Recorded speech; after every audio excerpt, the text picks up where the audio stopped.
I looked around upon the world, and saw that it was shadowed by sorrow and scorched by the fierce fires of suffering. And I looked for the cause. I looked around, but could not find it. I looked in books, but could not find it. I looked within, and found there both the cause and the self-made nature of that cause. I looked again, and deeper, and found the remedy.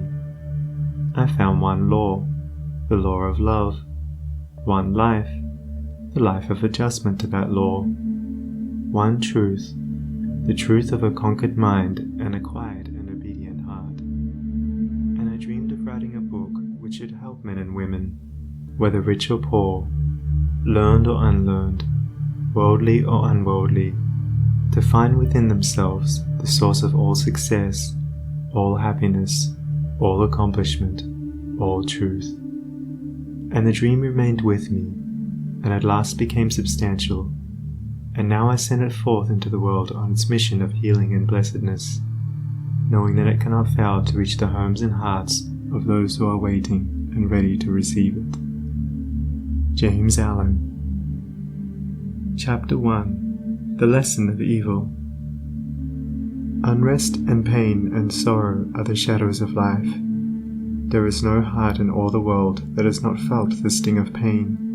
No mind has not been tossed upon the dark waters of trouble. No eye that has not wept the hot blinding tears of unspeakable anguish. There is no household where the great destroyers, disease and death, have not entered, severing heart from heart, and casting over all the dark pall of sorrow.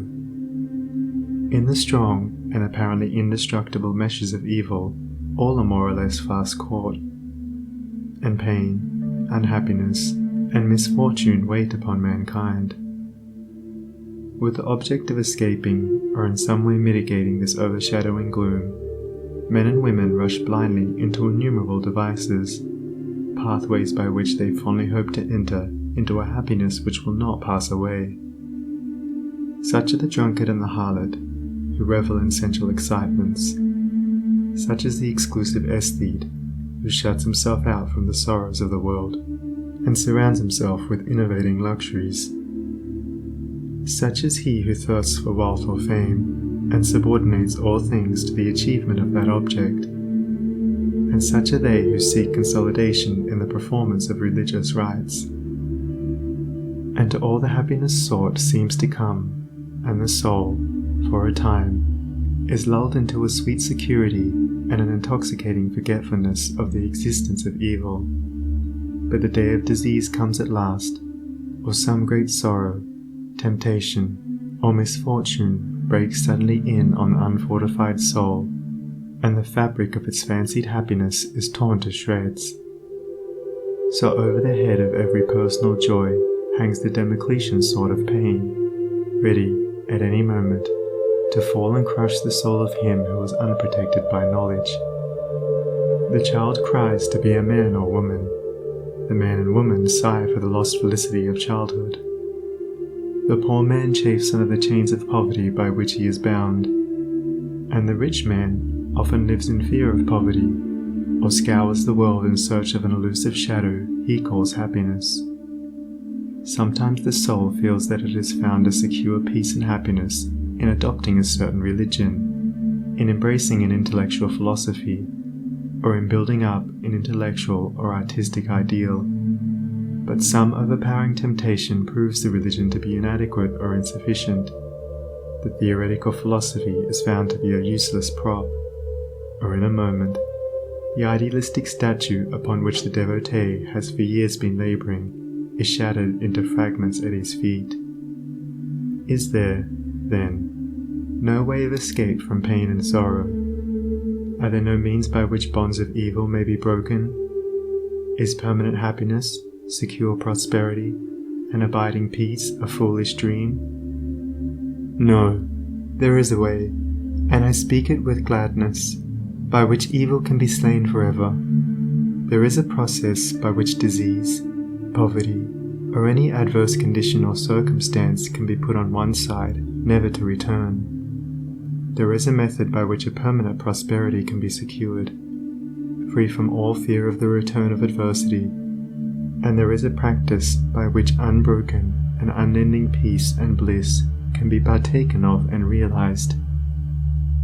And the beginning of the way which leads to this glorious realization is the acquirement of a right understanding of the nature of evil. It is not sufficient to deny or ignore evil. It must be understood. It is not enough to pray to God to remove the evil. You must find out why it is there and what lesson it has for you. It is of no avail to fret and fume and chafe at the chains which bind you. You must know why and how you are bound.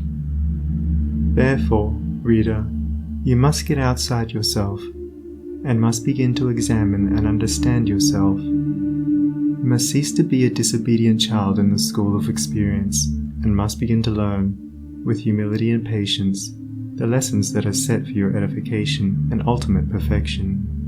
For evil, when rightly understood, is found to be not an unlimited power or principle in the universe, but a passing phase of human experience, and it therefore becomes a teacher to those who are willing to learn. Evil is not an abstract something outside yourself. It is an experience in your own heart, and by patiently examining and rectifying your heart, you will be gradually led into the discovery of the origin and nature of evil, which will necessarily be followed by its complete eradication. All evil is corrective and remedial, and is therefore not permanent. It is rooted in ignorance of the true nature and relation of things, and so long as we remain in that state of ignorance, we remain subject to evil. There is no evil in the universe which is not the result of ignorance, and which would not, if we were ready and willing to learn its lesson, lead us to higher wisdom, and then vanish away. But men remain in evil, and it does not pass away, because men are not willing or prepared to learn the lesson which it came to teach them. I knew a child who, every night when its mother took it to bed, cried to be allowed to play with the candle, and one night, when the mother was off guard for a moment, the child took hold of the candle. The inevitable result followed, and the child never wished to play with the candle again. By its one foolish act it learned perfectly the lesson of obedience, and entered into the knowledge that fire burns. And this incident is a complete illustration of the nature, meaning, and ultimate result of all sin and evil. As the child suffered through its own ignorance of the real nature of fire, so older children suffer through their ignorance of the real nature of the things which they weep for and strive after, and which harm them when they are secured. The only difference being that in the latter case, the ignorance and evil are more deeply rooted and obscure. Evil has always been symbolized by darkness, and good by light, and hidden within the symbol is contained the perfect interpretation, the reality.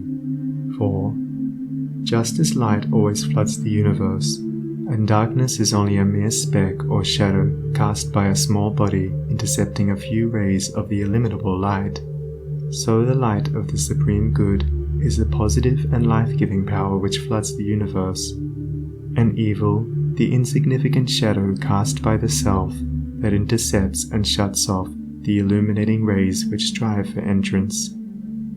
When night folds the world in its black impenetrable mantle, no matter how dense the darkness, it covers but the small space of half our little planet, while the whole universe is ablaze with living light, and every soul knows that it will awake in the light in the morning.